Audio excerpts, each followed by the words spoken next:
Fooding জ্বলছে, তুমি কিনে এনে দিও। এ ডাল ফুডিং জ্বলছে মানে 250 ডাল কিনে এনে দিলাম, 3 দিনের মধ্যে শেষ করে দিলি। আর তেলও শেষ করে দিয়েছি। তুই তো তরকারি রাঁধিসনি। 350 তেল শেষ হয়ে গেল। কাল থেকে দিবি না, শুধু সাইনবি, ঠিক আছে? কাল থেকে তেলই দেবো না, শুধু খাও, শুধু শুধু অত্যাচার। ভাতই খাবো না।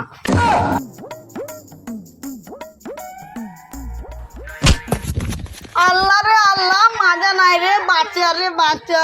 ওরে চল রে, মাজা নাই রে। ওগো তুমি উঠে বসো। ভাই বললি কি করে? চু চু চু ডাক্তার ওরে চল রে, মাজা নাই রে।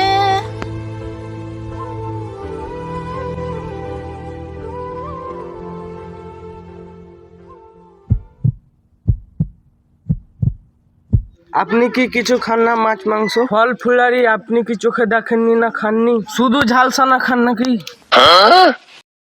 আরে এই শালা ডাক্তার জানলো কি করে আমি ঝালসানা খেতা? ওগো ওরা ডাক্তাররা সব জানে। আপনারা কি গুজুর গুজুর ফুসফুস করছেন? এর শরীরে কোনো রোগ নাই, আমি কি ওষুধ দিব? আপনার শরীর খুবই দুর্বল, এইভাবে আপনি চলতে থাকলেন মারা যাবেন। ডাক্তারবাবু আর উপায় কি? আপনার মাছ মাংস ফল ফুলারি দুধ খেতে হবে। মাছ মাংস ফল ফুলারি খেতে পারবো না, টাকা পয়সা নাই, শুধু দুধটা খেতে পারবো। তাহলে আপনি প্রতিদিন দুধটাই খেন। ঠিক আছে ডাক্তারবাবু।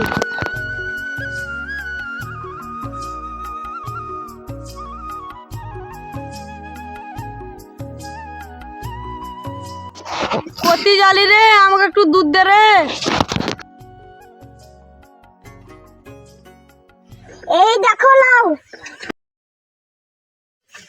তোমার শরীরটা জুট লাগছে। কাবল তো দুধটা খেলাম, গলা থেকে নামু। এবার তোমার শরীরটা জুট লাগছে, হাতে পায়ে বল পেছো। দাঁড়া, আগে দুধটা সব খাই, পেটে যাক, তারপর তোকে বলছি।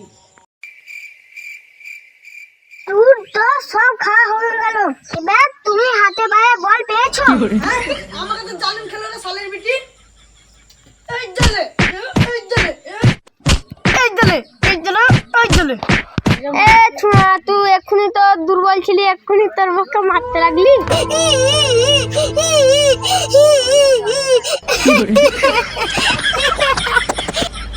আল্লাহ যা করে ভালোই করে, দুধের গুণ আছে।